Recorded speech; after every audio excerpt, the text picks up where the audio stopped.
pessoal, estamos novamente com vocês, depois desse breve intervalo, falando sobre sonhos, sobre o significado que o sonho tem na tua vida, o impacto que ele pode ter e a possibilidade, quando existe uma autopesquisa, sobre a transcendência daquilo que você está paralisado, de algo que está obscuro, que possa clarear e que você possa se fortalecer na tua expressão aqui na Terra. Então, eu estava falando desse processo aqui que eu trabalho, que é o EMDR, que a gente faz, a gente coloca o aspecto do sonho, a parte mais importante, que mais perturbou no sonho, no caso desse sonho específico que eu abordei agora, e a partir daí começa a fazer um reprocessamento e ele repete, a gente repete, como se fosse, por movimentos bilaterais, como se fosse a fase REM do sono. Então, você reprocessa um sonho ou uma situação de vida independente de sonho, mas você faz como que o cérebro trabalha quando ele dorme, aonde ele vai reprocessando. Então, como que o cérebro trabalha? Tem aquele movimento ocular, eu não sei se vocês sabem, que o olho vai de um lado para o outro, de um lado para o outro, e ele vai misturando os hemisférios cerebrais, e ele vai misturando a parte que é mais racional com a parte emocional, com a parte menos cognitiva ou cognitiva de outras formas, com as sensações corporais. E quando a gente faz esse tipo de trabalho consciente, com o foco de cura, o cérebro ele é obediente. Então, a gente faz assim como se fosse um campo cirúrgico para curar algo emocional que a gente não tem condição de curar só pelo raciocínio lógico. E aí, fazendo esse reprocessamento que mexe com todos esses nossos outros aspectos emocionais, não racionais, que é o que acontece no sonho, mas de uma maneira consciente, a gente assiste. Tem o eu, que é esse eu do ego, ele assiste o cérebro reprocessar. É muito rico, é muito interessante e muito surpreendente, porque você tem a oportunidade de se libertar de situações que você nem imagina qual é. Então, ele passa por um momento, o cérebro, de recuperação, de descongelamento de situações que são aflitivas para a pessoa.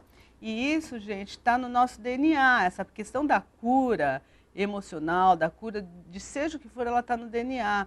Então, por exemplo, se você se corta, se você faz um corte, o teu DNA, ele vai cicatrizar. Se não fosse assim, você não ia para uma sala de cirurgia na confiança que isso daí iria dar certo, porque você sabe que o teu corpo tem o poder de autorrecuperação. Então, quando a gente faz um trabalho neuropsicológico, que é o MDR, ele vai nessa mesma senda desse nosso DNA. A gente sabe que se a gente abrir um campo, entre aspas, cirúrgico, mas dentro do processo emocional, psicológico, e dá um decreto de cura e mexe com todas as áreas que não são só as racionais, que muitas vezes dificultam o acesso a lugares mais profundos, aonde residem os assuntos emocionais, a gente tem chance muito alta de se recuperar, muito alta. E ao longo do meu trabalho eu tenho visto em sonhos, que é o que a gente está falando hoje aqui nesse programa, como que existe uma recuperação de assuntos que a gente nem imagina. Então, por exemplo, o sonho dessa porta, um sonho, qualquer tipo de sonho, ele traz assuntos que a gente nem imagina quais sejam. Então, a memória vai trazendo situações de vida e de uma maneira espontânea que estão vinculadas a esse simbolismo no caso da porta. Então, eu tenho várias histórias interessantes onde existe um desbloqueamento de histórias de vidas muitas vezes obscuras e que estão impedindo a pessoa de seguir em diante no melhor dela. Recentemente eu atendi, vou dar um exemplo entre tantos que tem, que é muito rico. A única coisa que eu quero colocar, por que eu estou abordando isso daí, porque assim, é a conexão com os nossos acessos interdimensionais, com as nossas conexões, para a gente não ficar preso nos simbolismos gerais, porque a gente tem simbolismos pessoais nossos também. Então, quando a gente fala dessa porta caindo, que você pode ler alguma coisa em relação a isso, ok, pode ser. Mas para você, o simbolismo e o porquê pode ser totalmente um dinamismo de acordo com a tua experiência existencial. E o teu cérebro, e o nosso cérebro, que ele é muito criativo, ele vai arrumar formas de contar coisas para a gente na linguagem dele, que não é uma linguagem linear e racional como a que a gente usa pelo ego da gente para a gente se manifestar nessa realidade. Então, Recentemente, um dos exemplos, né? Eu recebi um rapaz que ele teve um sonho muito interessante, aonde dois parentes da família dele estavam no penhasco para cair em alto mar e ele se viu assustado querendo salvar esses parentes.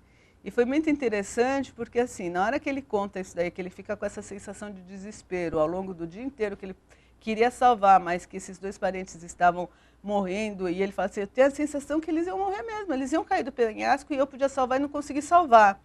Então eu estava conversando com ele, falei, olha, você é o criador do sonho, de alguma maneira você criou essas duas pessoas no penhasco e essas pessoas estavam morrendo porque você estava criando essa morte para essas pessoas. O que será que significa isso daí? E aí a gente veio do momento do maior impacto e foi muito interessante porque, assim, no meio do processo, olha como a mente da gente é criativa. No meio do reprocessamento, ele assistiu a mente dele reprocessar, apareceu como se fosse uma tela de transparente e como se essa história desses dois parentes que estivessem para morrer estivessem distante dele naquele momento e ele estava vivendo uma vida totalmente diferente desses dois parentes. Então ele estava criando uma realidade bacana, prazerosa, cheia de desenvolvimento, cheia de prosperidade. E ele, no meio desse processo, quando essa imagem desses dois parentes começa a diminuir, perde o sentido, ele querer ajudar ou não. Para ele já não faz mais importância isso daí. E aí ele para o reprocessamento e fala assim, nossa, olha que interessante, isso daí é um insight que ele teve, uma percepção dele. Olha que interessante, agora não faz mais sentido eu precisar que essas pessoas, salvar essas pessoas ou não, porque elas davam a história de uma situação que eu estava preso e a minha vida não tem nada a ver com as crenças que eu recebi dessas pessoas neste momento. Eu não preciso matar elas, elas não precisam morrer. Quer dizer, isso não é mais uma questão para mim. A minha questão agora é poder ser livre para viver e para experienciar a liberdade, a expressão de algo que está muito além daquilo que eu aprendi com elas. Então, elas nem precisam morrer ou não. Eu carrego muitas coisas dessas pessoas, mas eu sou eu independente delas e eu tenho poder, eu posso ser diferente, eu posso criar realidades prazerosas com outros sistemas de crenças que são meus, que são da minha individualidade. E nesse momento, ele continuou o reprocessamento, porque o reprocessamento em MDR ele é impulsos, né? Eu dou um pulso de movimentos bilaterais, ele se reprocessa e daí a pessoa vai tendo o passo a passo das mudanças que vão acontecendo no cérebro e no emocional. Bom, no final das contas, a cena, a experiência que ele estava se capacitando a ter, foi uma experiência totalmente colorida, livre, e ele saiu do MDR, da sessão, com a sensação saudável e deliciosa do eu posso, eu sou capaz, que ele já era capaz antes, mas ele não estava se dando a permissão. Então esse MDR, e veio por conta do sonho, que estava dando uma angústia nele, libertou ele dessa sensação angustiosa que ele trouxe ao longo do dia, de sentir que ele precisa salvar, ele não precisava salvar nada, ele estava se salvando com todo o direito e não estava agredindo ninguém, ele simplesmente estava se libertando e tendo um processo de evolução e de amadurecimento. Às vezes é difícil a gente amadurecer e ser feliz também, né? A gente acha que está rompendo com situações que a gente tem comprometimento, mas a gente não está rompendo com nada, a gente está dando um passo além. Então, todo esse processo de sonho, ele está dizendo coisas, e se a gente puder usar estes sonhos, usar essas referências, não para a gente ficar parado na mesmice e no medo. Imaginou se ele não tivesse feito isso daí? Ele poderia seguir adiante com medo, com uma situação obscura de culpa que foi criada por ele, ou mesmo se não foi, se os pais estão puxando ele, no caso dele, se foi os pais que nem eram os pais, mas se estão puxando ele para continuar nas asas dos pais, para não crescer, problema dos pais, ele está livre em relação a isso. Então, esse foi um exemplo que existe uma situação simbólica muito particular dele, e que mesmo ele, e que apareceu num cenário de sonho, mas na vida dele iria aparecer em outros cenários, para vocês verem que a conexão do sonho com a realidade só muda a parte pictórica, a cena, mas o conteúdo emocional ele é o mesmo. E se a gente puder ler e pudesse ajudar para se libertar, por que não? A gente se conecta mais com o que a gente é, com a nossa potência da nossa experiência.